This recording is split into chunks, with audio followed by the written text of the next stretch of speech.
you will 100% repeat the mistakes that you have already done in your life. Now, this video is completely unscripted. I am talking from the back of my head, from the bottom of my heart, because I know this topic like at the back of my hand. Now, here's the caveat. All research now shows that the likelihood that you're going to repeat the mistakes that you've already done is the highest amongst all probable mistakes. Meaning, the next mistake you will do in your life, there is the highest chance is you have already done it previously in your life. Now, as a reference, you can go read The Laws of Human Nature by Robert Greene, or you can also watch or read Patrick Bet-David in his book, Choose Your Enemies Wisely. Luckily, I have read them both. And it's been more than, what, 1 year and 8 months now, 7 months? I mean, let's say just 1.5 years to make it easier, that I've been actually applying this knowledge. So let's get started. Now, the story has actually began with the book of the Patrick Bet-David himself, Choose Your Enemies Wisely. I was reading the book and he was talking about business and how actually business, or in business in general, the likelihood or the highest likelihood, the mistakes that you're going to do in your next quarter, the next semester, the next year, whatever, is mistake they've already done in the past. And the quote that he says is that if you want to predict the future, you have to understand the past. The only way to predict the future is to understand the past, which is obviously so reasonable. Is that the more of the past you understand, and you have actually measured and you have a lot of data, you'll be able to predict what's going to happen in the future because patterns are real. I mean, the entire science as a definition is just a pattern recognition. Remove the just from that sentence. It's just pattern recognition. And if you have done a research in PhD or master's or bachelor, you understand that in the methodology to produce a thesis, which is new scientific information to the world, it's all about identifying patterns. That's what is scientific. That's what science is. Now, let's go back to our topic. Understanding the past is predicting the future. So, if you want to know what's gonna be the next mistake that you're gonna do, you're gonna see at the past and you see all the mistakes that you have done. And if there's one mistake that you have done throughout your life, there's the highest chance, probability that you're going to repeat it again. Now, obviously, it's not me who's saying it. The books are saying it. These people that I've mentioned as reference are saying it. Now, I said a high probability, but it's 100%. It is what it is. Here's the story.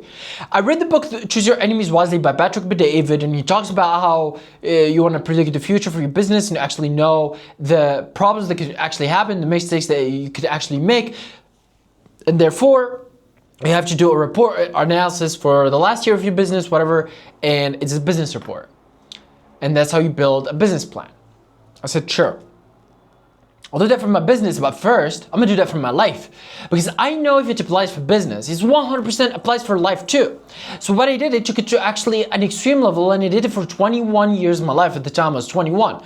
So for 21 years of my life, since the first year of my life, I made every mistake that I've done. Obviously, I did also couple of questions that I used in ChatGPT that are related to the topic that will help me actually to answer the questions even better and understand the topic very well and thoroughly. So I did that for 21 years of my life, and what I realized was astonishing. I realized that the mistake that I did when I was 4, I did when I was 8, I did when I was 12, I did when I was 14, 17, 18, 19, 20, and 21. Same mistake. Sure, it took a couple of shapes. It did actually shapeshift throughout it. But once you look at it, it's the same mistake. For me personally, I'm gonna say it. You know, I'm gonna give you the mistake that I've done, which is, I don't know how to actually articulate it, but it's almost as if caring about people. That's the mistake I did. Now, before you misunderstand it, that's the closest to what I can articulate. But the problem was I couldn't say fuck everybody. That was the problem. It's not like I cared, or is that I didn't care, or I didn't care that much, or you got the point. So I didn't say that fuck everybody in this human universe. If everybody in the world is against me, I'm still gonna do whatever the fuck I want. That's the problem I had for my entire life, right? And it's crazy how I saw that in my life, my entire life. I was said, well, it's here and it's here. Well, it's here again. And then now you're like, okay, well, this is a problem, but obviously I don't have the same problem, and this is why I'm making this video. But it's not only that. There is another thing. Now I am making weekly reports. So a month ago, I started weekly reports, and this is actually from where I actually got inspired to make this idea, is that from the weekly reports, it's a different approach, it's a different strategy, obviously, but the thing with weekly reports is that it's a short-term feedback loop. It's very short, it's a very fast feedback loop. It's a week and you get feedback. But also, it's not too short, like a day where you really don't have any data, and in your report you build in a day, at least in my opinion, for the stage that I am in and now, it's not really useful. It's not really that useful. It'll probably take a lot of time. But like today, it took me 45 minutes to make my weekly report, which is fine by me. It probably otherwise would have taken me an hour and a half. Today I speed run it. I didn't want to write too much. I did write the essentials, whatever I actually need to write down, moved on. But the way that I actually do it, which makes it even special, like, okay, weekly report, everybody talks about it. Nah, bro, nobody talks about this. What I do is I make the weekly reports. The questions of the weekly reports are precisely and particularly made by ChatGPT. Obviously, I explain to him whatever I want, whatever. And I have to answer those questions every week. And more than that, which is the step forward, is that I give it to a particular AI. The AI I use is Notebook LM. Now it's named, apparently, as I found out today, Gemini Notebook or Notebook LM. It's a Google platform. The way that this works is unlike ChatGPT that uses all the web, everything, every reference and website in the world, whatever. This only uses the data that you actually give him. So for me, I give him 4 reports. Every week I give him 1. Since a month ago, I gave him 4 reports. Now he has 4 reports of data, 4 weeks of data. I mean, obviously I'm privileged enough to have also another 6 years of data in another form, which was quarterly. And this was originally the idea or the inspiration that I started the weekly report, is that if those quarterly reports, and it wasn't even a report, it was an Excel sheet when you just have to rank about 26 metrics. It's not a lot. It doesn't take a lot of time at all. And you only have to do it once in a quarter, once every 3 months. It's not a lot. So 4 times a year. It's really not a lot. And it gave me a huge amount of data. Obviously, the good thing about it is that you can go back years and years and you can actually fill it up pretty accurately because you really have an idea about the quarters of every year. But the weekly report, you can't really do that, right? You don't know 3 weeks ago from now what you've done. It's really hard. You can have probably an idea, oh, I ran a marathon or whatever, but it's really hard. Especially with a weekly report, it has a lot of data in comparison to the quarterly reports that I have. Now, there's that, okay? So I'm doing this and I gave it to the AI and he's giving me, and he's noticing the patterns. Obviously, 4 weeks is really not enough. It gives bullshit feedback. You need at least 6 weeks to get some idea and at least a quarter to get a solid evidence, solid feedback, predictions, pattern recognition, everything. Especially, obviously, leveraging AI like I use right now. This is literally what making your own personal AI. That's what it is. It's doing this, what I'm doing. So there's that. So understanding the past is predicting the future. Now, why I said this is because at the weekly reports, it's insane.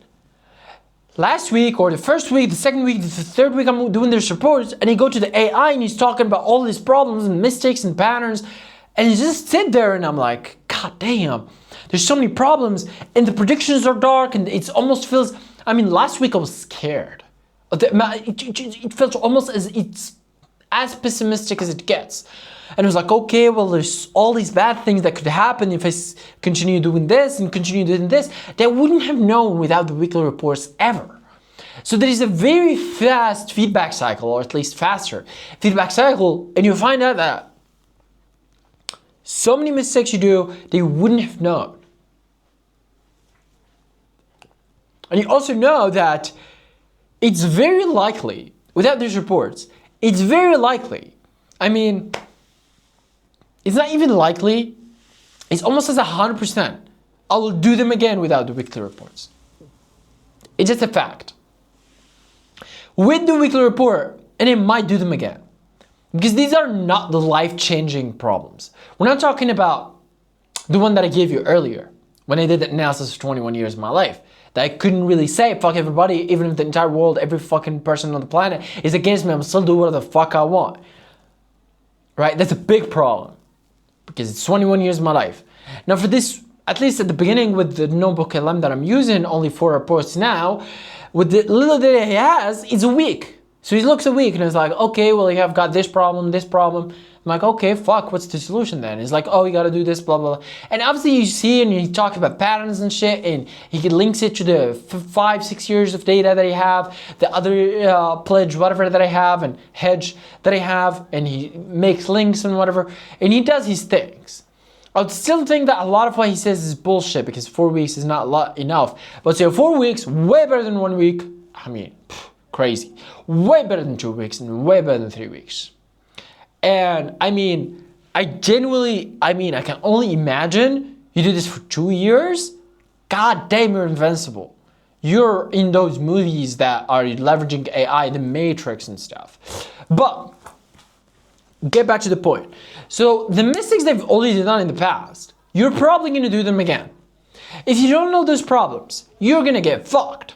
Now to know those problems, you have to analyze yourself, track, measure, analyze, build reports. You don't really have to do quarters like I do. You don't really have to do your life, every year of your life analysis like I did. And you definitely don't need to do the weekly reports like I do. But you do you. I do me. You do you. Do whatever the fuck you want. Right? But as long as you can recognize the patterns and mistakes they've already done in the past, it means you can actually predict them and dodge them in the future. I mean, even, wait, what's his name? The NVIDIA CEO, is it Naval? It's not Naval. That guy, right? Whatever his name is. He says, in the future, AI will be able to do a lot of shit. Duh. But he said, the people that will win are not only the people that know how to use AI. He says, something that AI can do is knowing the problems that are going to occur in the future and dodging them or solving them or whatever. You got the point. It's preventing them from happening, basically. Those are the people who are going to win. Those are the people who are going to win. I mean, that's his word, not me. He's the CEO of NVIDIA. It was literally the biggest company in the world at some point. It was valued at $4 trillion. I don't know now. But you got the point. He's the producer of all the GPU chips in the world that run AI. Grok and open source and OpenAI and Claude, whatever, all of them are run by him, or his GPUs, whatever. But that's the point. Understanding the mistakes they've already done before is one of the easiest ways to prevent future mistakes. Subscribe to see more of this valuable info. I mean, it took me years, genuinely, it took me years to realize and understand all this that I'm speaking, and obviously give it for free. So thank me if you want to thank me, at least subscribe. See you in the next one. Also, write down in the comment below if you really want to talk about a particular topic. I'll make sure to do that as well.